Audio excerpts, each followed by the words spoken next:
Saludos mis hermanos y amigos. La fe de Jesús, la lección número 7, el título es la salvación. La primera pregunta que tenemos en este estudio de hoy es, ¿cuál es la consecuencia final del pecado? Terribles consecuencias del pecado, pero ¿cuál es la consecuencia final que tiene el pecado? Romanos capítulo 5, versículo número 12 nos dice, por lo tanto, como el pecado entró en el mundo por un hombre y por el pecado la muerte, así la muerte pasó a todos los hombres por cuanto todos pecaron. La respuesta es la muerte. La muerte es la consecuencia final del pecado. Dios no es el autor de la muerte, Dios no creó la muerte es la consecuencia final del pecado. Vamos a la segunda pregunta de nuestra lección hoy, la salvación. ¿Puede el hombre resolver el problema del pecado? ¿Podemos nosotros resolver el problema del pecado? Bueno, vamos al libro de Jeremías. En el capítulo número 2 de Jeremías y el versículo número 22 dice así la palabra de Dios. Jeremías 2:22 dice así: aunque te laves con lejía y amontones jabón sobre ti, la mancha de tu pecado permanecerán aún delante de mí, dijo Jehová el Señor. La respuesta es no. Amigos, tú y yo no podemos resolver el problema del pecado. Ninguna persona puede resolver el problema del pecado. Nadie puede, ningún humano, resolver el problema del pecado. Así que Dios le dice a su pueblo, tú no puedes resolver el problema del pecado. La respuesta es no. No podemos resolver por nosotros mismos el problema del pecado. Entonces imagínate, si no podemos resolver el problema del pecado, si la muerte es la consecuencia del pecado, entonces ¿cómo hacemos? Bueno, la Biblia nos dice en Juan 3:16 que Dios hizo una provisión para salvarnos del pecado. Dice la Biblia así, en Juan 3:16, porque de tal manera amó Dios al mundo, que ha entregado a su Hijo unigénito, para que todo aquel que en él crea no perezca, mas tenga la vida eterna. ¿Cuál es la provisión que Dios hizo por el pecado? La respuesta es la muerte de su Hijo Jesucristo en la cruz del Calvario. La muerte de Jesucristo es la provisión que Dios hizo para que nosotros hoy podamos tener la esperanza de comenzar a solucionar el pecado, el problema del pecado en nuestra vida. ¿Qué provisión hizo Dios? La muerte de su propio Hijo en la cruz del Calvario. ¿Cómo describió Jesucristo esa misión? Pregunta número 4. O sea, cuando Jesús estuvo en esta tierra, ¿cómo Él describió esa misión que vino a hacer aquí? A salvarnos. Bueno, vamos a ver en Lucas capítulo 19, el versículo número 10, la Biblia dice así: porque el Hijo del Hombre vino a buscar y a salvar lo que se había perdido. Fíjate, ¿cómo fue que Jesucristo describió esa misión? Jesús describió la misión que Él vino a buscar y a salvar lo que se había perdido. Esa es la respuesta. Vino a buscar y a salvar lo que se había perdido. Pregunta número 5 entonces. ¿Cometió Jesús algún pecado? ¿Qué dice la Biblia? Hebreos capítulo 4 y el versículo número 15 nos dice a nosotros lo siguiente, la palabra de Dios. Hebreos 4:15 dice así la palabra de Dios: porque no tenemos un sumo sacerdote que no pueda compadecerse de nuestras debilidades, sino uno que fue tentado en todo según nuestra semejanza, pero sin pecado. La respuesta es no. Jesús fue tentado en todo, mas nunca pecó. Y esto es algo importante que voy a detener aquí para explicar un poco. La palabra clave es nuestra semejanza. Jesús, 100% hombre, Jesús se hizo hombre, 100%. Pero aunque Jesús era hombre, también Jesucristo era el Hijo de Dios. 100% Dios, 100% divino, 100% humano. Él fue tentado en todo, pero Él nunca pecó. Y cuando la Biblia dice según nuestra semejanza, es que las tentaciones de Jesús pues son diferentes a las tuyas. Porque Jesús, la palabra monógenes, significa único en su especie. Nadie será jamás igual a Jesús. Nadie ha sido Jesús, ni nadie será igual a Jesús. En pocas palabras, cuando la Biblia nos dice que Jesús fue tentado en todo, mas nunca pecó, lo que está diciendo la Biblia es que las tentaciones de Jesús eran más que todo que Él tenía que usar su poder para beneficiarse a sí mismo. Esas eran tentaciones de Jesús. Por ejemplo, te voy a dar un ejemplo. Cuando él fue hacia donde estaba Samaria y pasó por los samaritanos, uno de las aldeas de los samaritanos no lo recibió, lo expulsó, no le prestó atención. Los discípulos se enojaron y le dijeron: Señor Jesús, ¿por qué no manifiestas tu poder y manda que caiga fuego del cielo y los consuma a todos? ¿Sabes qué? Jesús lo pudo haber hecho. Esa era una tentación para Jesús. Porque sí, él pudo haber hecho eso. Si él dice: hijos depravados, hijos de las tinieblas, que me desprecian y aman a Satanás, que caiga fuego del cielo y los consuma, lo hubiese hecho. Tú y yo no tenemos ese poder de decirle caiga fuego del cielo y que caiga fuego del cielo. Tú no, yo tampoco. Jesús sí tenía todo ese poder. ¿Ves? Una tentación. Pero Jesús respondió y le dijo a los discípulos: ustedes no saben la naturaleza de mi reino. Yo vine fue a buscar y a salvar lo que estaba perdido. Los discípulos se quedaron así, pero ya va. O sea, mira las tentaciones del desierto de Jesús, ¿te das cuenta? El diablo le dijo a Jesucristo: mira, vamos a cerrar el negocio de la vida y de la muerte de los seres humanos. Vamos a llegar a un acuerdo para acabar con este negocio. No vayas a la muerte de la cruz. Yo te voy a ayudar para que tú no sufras la muerte de la cruz del Calvario.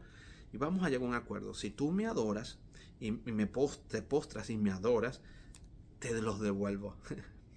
Mira la tentación. Esa era una tentación para Jesús. Te los devuelvo. O sea, no sufrir la agonía de la cruz del Calvario, porque la cruz del Calvario para Jesús representaba la separación con su Padre. Y eso fue lo que le parte el corazón a Cristo. Cuando Jesús está muriendo, dice: Dios mío, Elí, Elí, lama sabachthani, ¿por qué me has abandonado, Dios? Eso era duro para Jesús, porque Jesús nunca se había separado de su Padre. ¿Te das cuenta? Por eso la Biblia dice: fue tentado semejante a nosotros. Por eso es que en la Biblia nunca el diablo le tentó con una mujer. Y eso, porque eso no era tentación para Jesús. Pero convertir las piedras en pan después de 40 días, eso sí era una tentación, porque Jesús lo pudo haber hecho. Él pudo haber convertido una piedra en pan y comer pan y satisfacer sus necesidades básicas de alimentación por sí mismo y no depender del Padre en ese momento. Pero no lo hizo.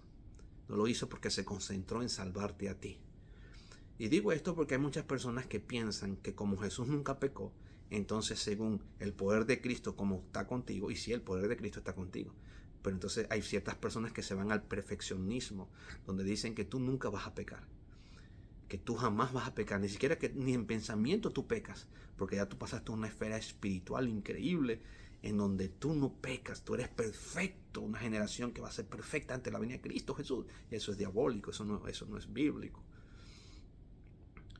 Las tentaciones que tú y yo tenemos no son las mismas de Jesús. El diablo te tienta a ti en el terreno que él sabe que te puede tentar. Ahí es donde tú y yo vamos a luchar. Pero imagínate, Jesucristo dijo: todo aquel hombre que ya codicia a una mujer en su corazón ya es un adúltero. Ahora yo te hago una pregunta: ¿qué hombre no ha codiciado a una mujer en su corazón? Ahora, el hecho de que eso te esté sucediendo, tú estés pasando, no significa que te debe dominar esa tentación y irte a acostarse con otra mujer. Pero ya te hiciste un adúltero, ya Dios lo sabe, por lo menos delante de Dios, ya Dios, tienes que pedir perdón. Por eso todos los días nosotros tenemos que pedir perdón. Pero hay dos clases de pecadores: los pecadores que se arrepienten, que buscan a Jesús y que se bautizan, y los pecadores que no se arrepienten, mucho menos se van a bautizar. Entonces hay dos tipos de pecadores: los que se arrepienten y los que no se arrepienten. Ahí está la diferencia, en que nosotros no es que somos perfectos, pero por la gracia de Dios estamos avanzando cada día dependiendo de Jesús, para que Jesús nos limpie de pecado y de toda maldad. ¿Ves la diferencia?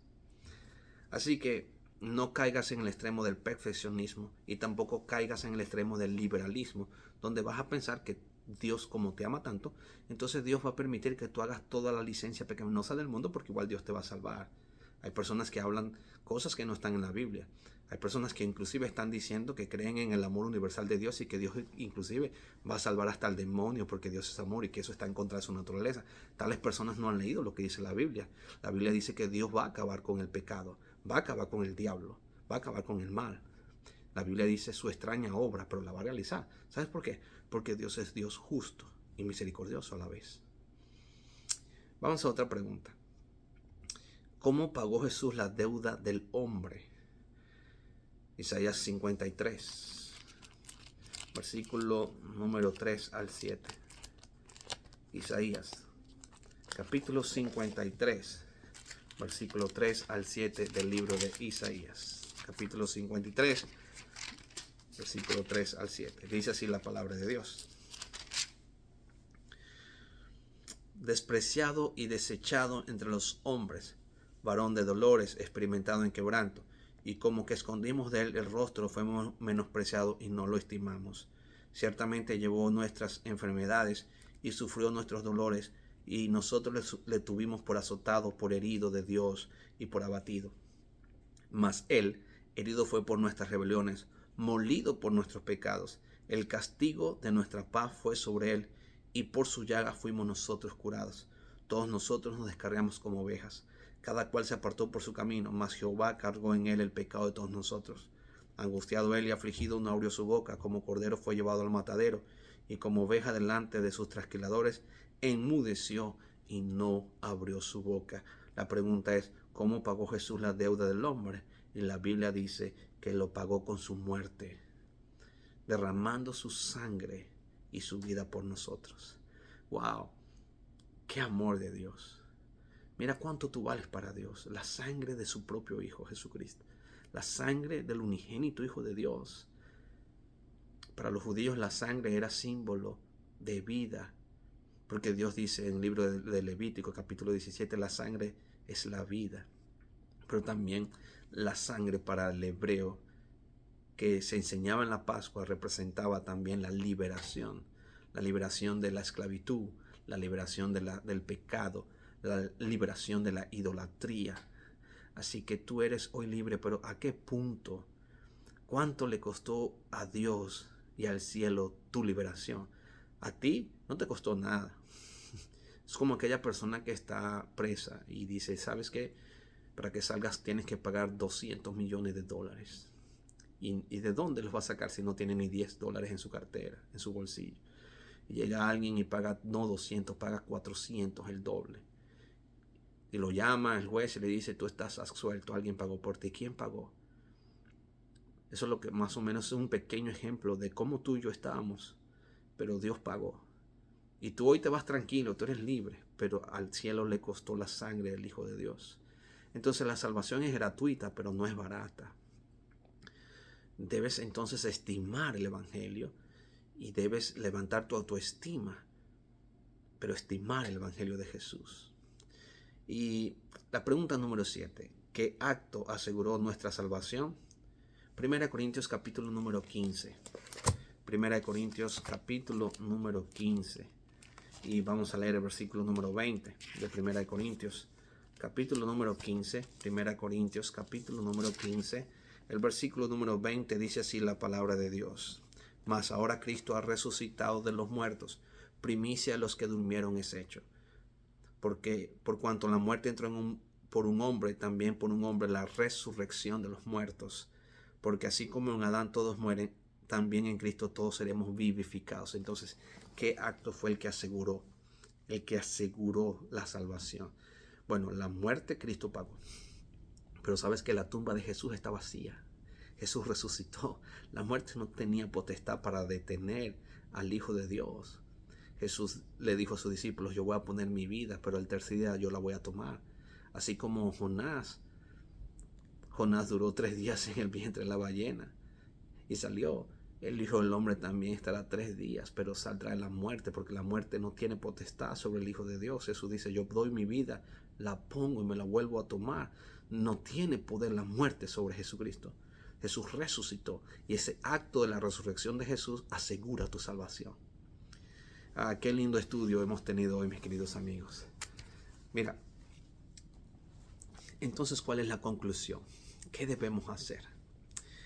Mira, Hechos 16, 30 y 31 nos dice, cree en el Señor Jesucristo y serás salvo tú y tu casa. Debemos creer en Jesús. Hechos capítulo 4, versículo número 12 nos dice, y en ningún otro hay salvación, porque no hay otro nombre dado del cielo, debajo de la tierra, en que podamos ser salvos, sino solamente en Cristo Jesús. Número 3, Apocalipsis 3:20, Jesús dice, yo estoy a la puerta y llamo, si alguno oye mi voz y abre la puerta, entraré a su casa, cenaré con él y él conmigo. O sea, ábrele la puerta de tu corazón a Jesús. Acepta a Cristo, cree en Jesús, acéptalo como tu Salvador y ábrele la puerta de tu corazón. Deja que Cristo entre en tu vida, que Jesús entre en tu casa, que Jesús entre en tu familia. Solo así serás libre. Podríamos resumir entonces el plan de salvación, digamos como en 7 pasos, ¿verdad? 7 pasos en este gran proceso de salvación. Número 1, desde antes de la fundación del mundo, Dios hizo provisión para ti. Dios hizo un plan de salvación desde antes de que inclusive este mundo fuera creado y ordenado por Dios. Sabes que Jesús es tu único Salvador. Nadie más te puede salvar. Si Jesús es tu único Salvador, Él es el único que está intercediendo por ti en el seno del Padre, en la majestad de las alturas. Ninguna virgen intercede por ti, ningún pastor va a estar intercediendo por ti en el cielo, ningún cura va a estar intercediendo por ti en el cielo, ni ningún doctor que se murió va a interceder por ti en el cielo. El único que intercede por ti es aquel que pagó por ti. El único que fue tentado en todo, mas nunca pecó. Él es el único que puede interceder por ti y lo está haciendo. Entonces podemos hablar de que Jesús vino a este mundo y se encarnó. Fue tentado en todo, mas nunca pecó. Vivió una vida sin pecado. Tuvo una muerte vicaria, es decir, una muerte perfecta. Entregó como el Cordero de Dios, como estaba escrito en Isaías 53. Ascendió Jesús a los cielos porque Jesús resucitó. Jesús está intercediendo por ti, pero Jesús vendrá por ti. Mira qué lindo los pasos. Hubo un plan de amor. Jesús es el único Salvador. Jesús se encarnó, vive una vida sin pecado, tuvo una muerte vicaria por ti, una resurrección por ti, ascendió a los cielos para interceder por ti, pero también vendrá por segunda vez por ti. Un noble romano estaba siendo perseguido a muerte por sus enemigos. Para salvarlo, uno de sus siervos, que lo amaba mucho, cambió con él sus vestiduras. En la noche sus perseguidores lo capturaron y lo mataron, pero el amo salvó su vida. La mañana siguiente los hombres se habían dado cuenta que habían matado a la persona equivocada, alguien que se había hecho pasar por su amo, pero el amo había sido libre. ¿Sabes? Jesús hizo lo mismo. Tomó las vestiduras nuestras, se hizo hombre y pagó para que la muerte no tenga potestad sobre ti. Y entonces en su segunda venida los muertos en Cristo van a resucitar, y los que estemos vivos seremos trasladados juntamente con ellos en las nubes para recibir al Señor en el aire. Por siempre estaremos con el Señor. Jesús se cubrió de humanidad por amor a ti. Por lo tanto, es mi deseo que en esta hora puedas aceptar a Jesús con todo tu corazón y le abras la puerta de tu corazón a Jesús. Que Dios te bendiga. Déjame orar por ti. Padre, gracias por este estudio bíblico, que podamos aceptar a Jesús como nuestro Creador, Salvador, como nuestro Salvador, como el Hijo de Dios, que podamos prepararnos para su venida. En el nombre de Jesús. Amén.